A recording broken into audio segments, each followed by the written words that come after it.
Las medidas que se pueden adoptar en ambos ámbitos son diferentes, ¿verdad? Exclusión del denunciado del hogar o del grupo familiar, prohibición de acceso a la vivienda. Esta es una de las medidas que más se adopta. Y vamos a nosotros encontrarnos que muchas de las mujeres que son asesinadas por su pareja tenían esta restricción, ¿verdad? Pero no se controla, ¿verdad? Disponer la entrega de los efectos personales, etcétera. Esas son las medidas que se toman con la ley 1600. Y en el ámbito penal, ¿verdad?, la privación de libertad es la medida que se puede tomar con un agresor, porque hay una posibilidad de que la persona sea condenada hasta 2 años de privación de libertad cuando se lo procesa. Eso habilita a que se haga una prisión preventiva o una detención para cortar ese ciclo de violencia de manera urgente, ¿verdad? Como son 2 años nada más la pena privativa que se le puede aplicar a un agresor,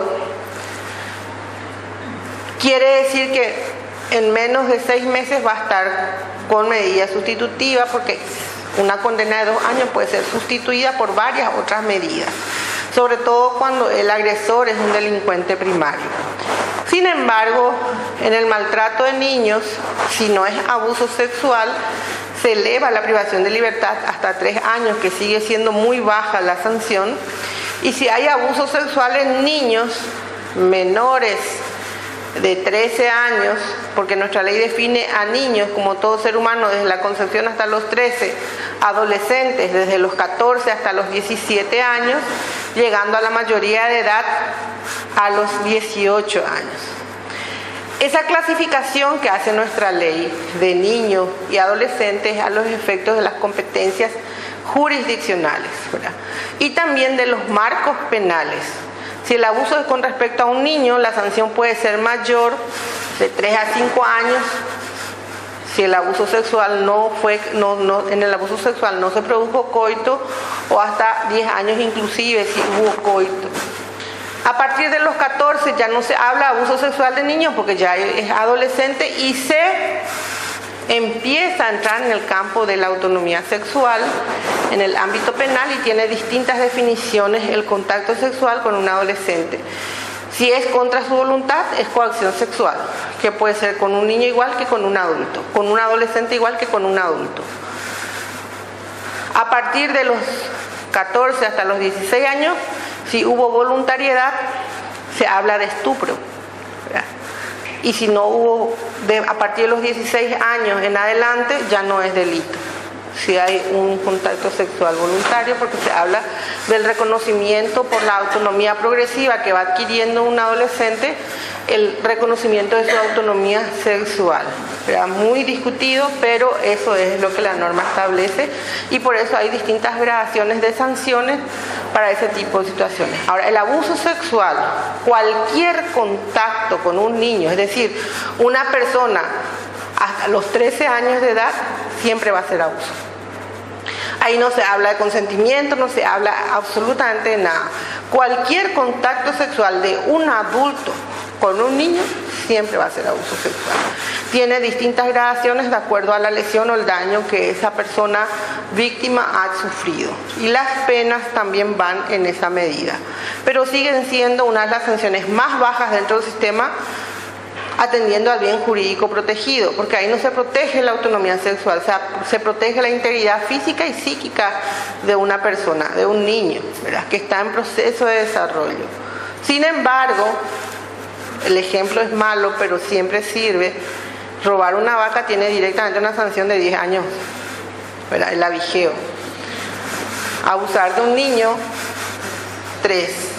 No sé en qué pensaban los legisladores cuando definían los bienes jurídicos protegidos, o no sé qué bien pensaban que estaban protegiendo al establecer esa sanción por el abuso sexual del niño.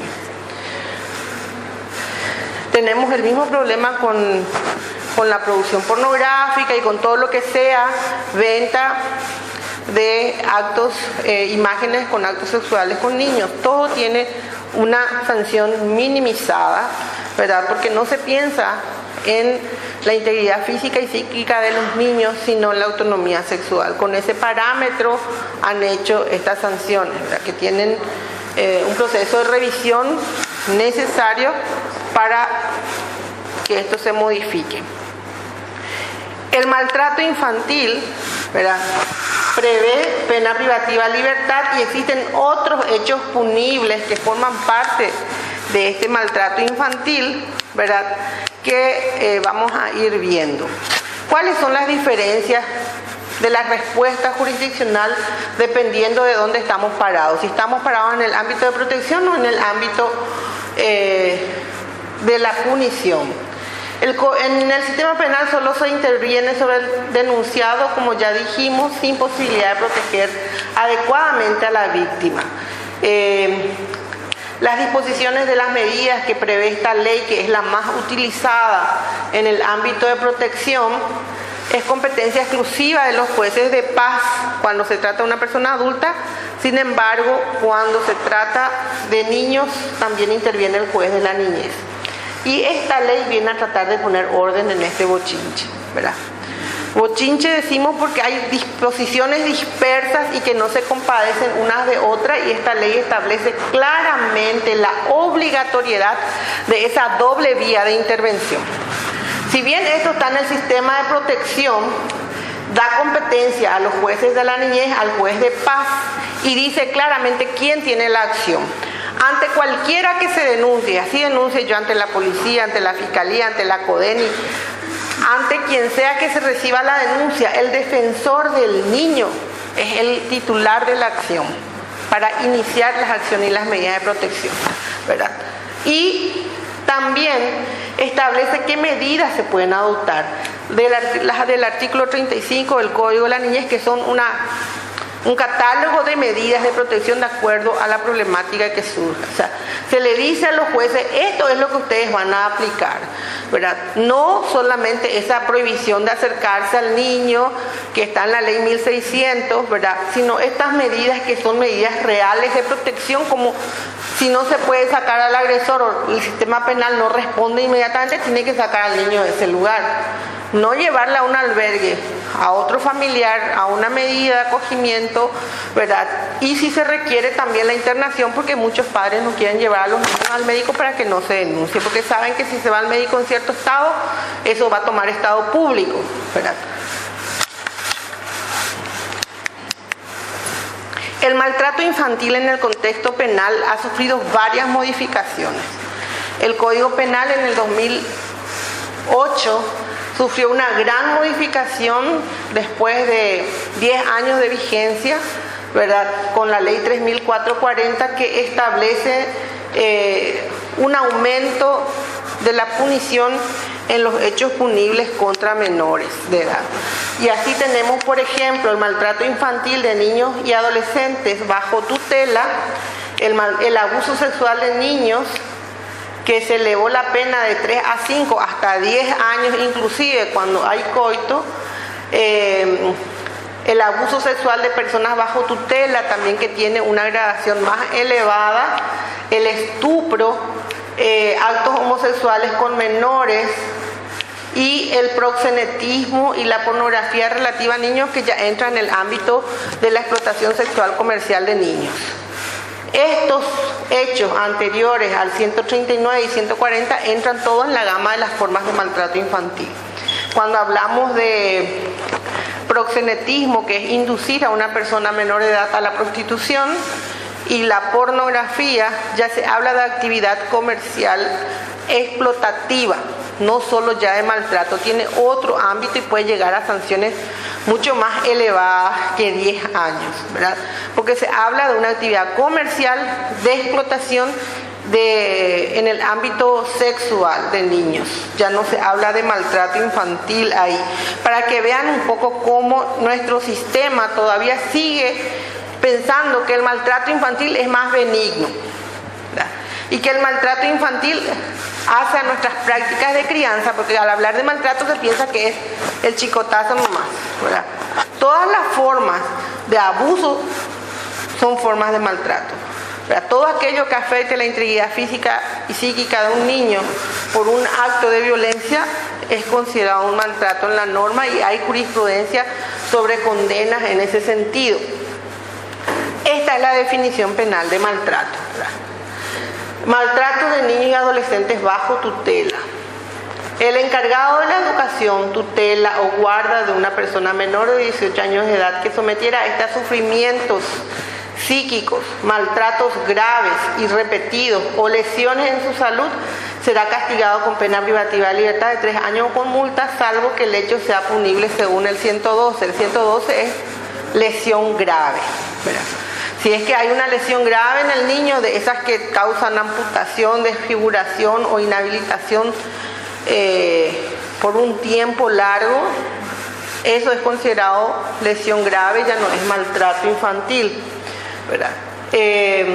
Para esto tiene que existir un sujeto activo, que es el que realiza, y tiene que ser el encargado de la educación o el tutor de este niño. No puede ser cualquier persona. El encargado de la educación es su padre, o puede ser el profesor, o puede ser el tutor si el niño está bajo guardia y no está en su familia. Guardador de una persona menor de 18 años, y el sujeto pasivo siempre va a ser una persona menor de 18 años. Dentro del abuso sexual de niños, tenemos varias variables otra vez. Y ahí tenemos una definición un poco ambigua. Dice, el que realizara actos sexuales con un niño o le indujera a realizarlos en sí mismo o a terceros, será castigado con pena privativa de libertad de hasta 3 años o con multa. Y luego hay unas variables que va aumentando la pena. Pero es un tipo penal abierto porque habla de actos sexuales. Actos sexuales no es el coito, nada más. El coito ya es la forma más agravada. Es manoseo, es sacarle la ropa de manera, dicen los jueces, libidinosa, que es ya una adjetivación, ¿verdad?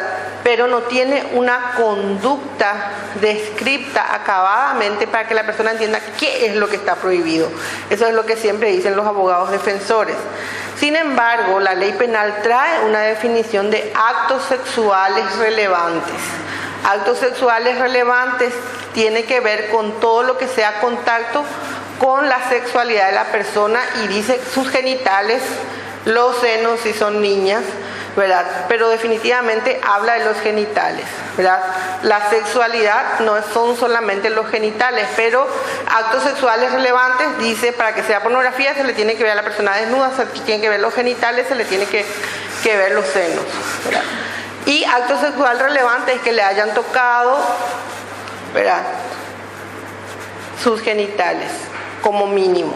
Eso es acto sexual relevante, o que le obliga al niño que le toque el suyo, ¿verdad? Que es lo que normalmente ocurre también, especialmente con los niñitos, que son obligados a tocar los genitales de otro varón adulto.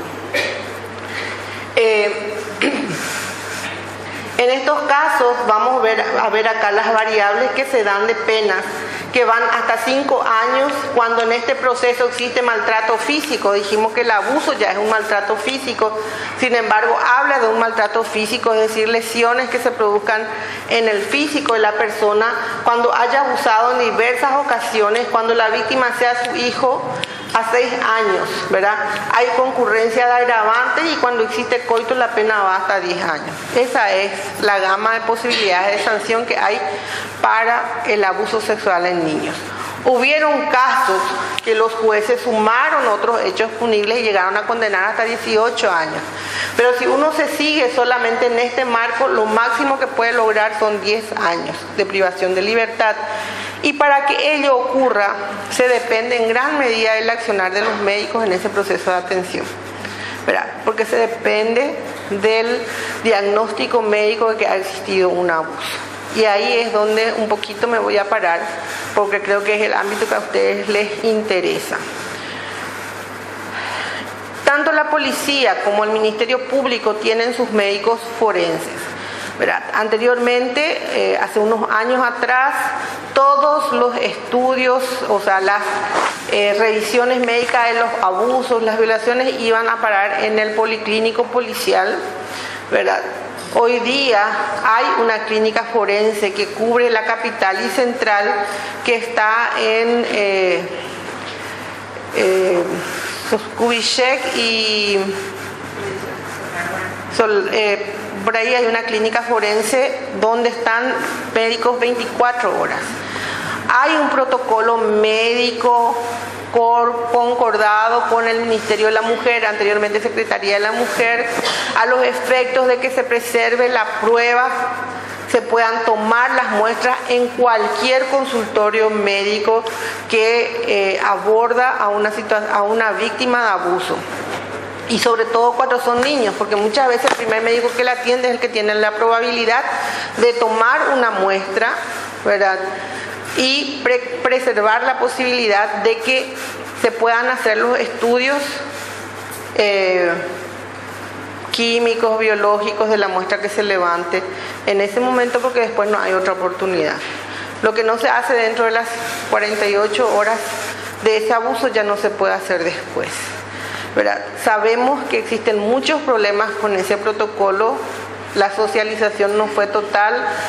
Se tiene en cuenta solo para mujeres adultas y en algunos casos no se cumplen. Los médicos se quejan de que cuando toman las muestras no se retira, que no vienen a buscar quienes tienen que buscar. Hay un proceso de cadena de custodia que se tiene que cumplir con esas muestras para que sean incorporadas válidamente en un proceso, ¿verdad? Pero hay lugares en donde están funcionando, ¿verdad?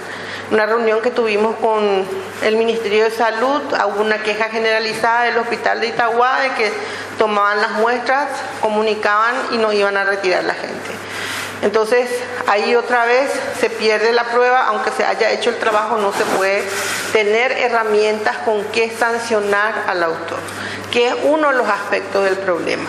Sin embargo, esos protocolos están consensuados, están protocolizados, fueron firmados por el Ministro de Salud y también hay un convenio con el Ministerio Público, o sea, 3 instituciones que se pusieron de acuerdo en cómo actuar en una determinada situación. Sin embargo, no estamos utilizando la herramienta. Tendría que poder ser utilizada por cualquier médico. Normalmente en los casos de abuso, si es niña, se va a un ginecólogo o una ginecóloga. Tenemos pocos ginecólogos para adolescentes o ginecólogas, ¿verdad?, que requiere un adolescente por su condición. Ustedes más que nadie saben toda la situación que pasa a un adolescente requiere una atención diferenciada y especial.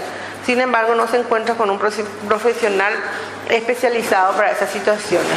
Y si son niños víctimas de abuso, es todavía peor, porque tiene que verlo con los proctólogos y no todos quieren acceder a esa revisión o a ese informe cuando saben que va a ir a un proceso porque no quieren ser llamados a juicio. Entonces se termina esperando los médicos forenses, y eso solamente donde están, que son las cabeceras departamentales. Asunción, que es el ombligo, sigue siendo el ombligo del mundo aquí, ¿verdad?, y central. En muy pocos casos, cuando los padres tienen recursos para pagar un profesional, pueden acceder a esos estudios y a esos exámenes. Esa es una deficiencia muy grande que todavía tenemos en esto que se busca sancionar, ¿verdad? Sin embargo, esas situaciones no debieran de afectar el funcionamiento de todo el sistema de protección, que corre por otra vía, ¿verdad? No tienen una que ver con la otra, se complementan.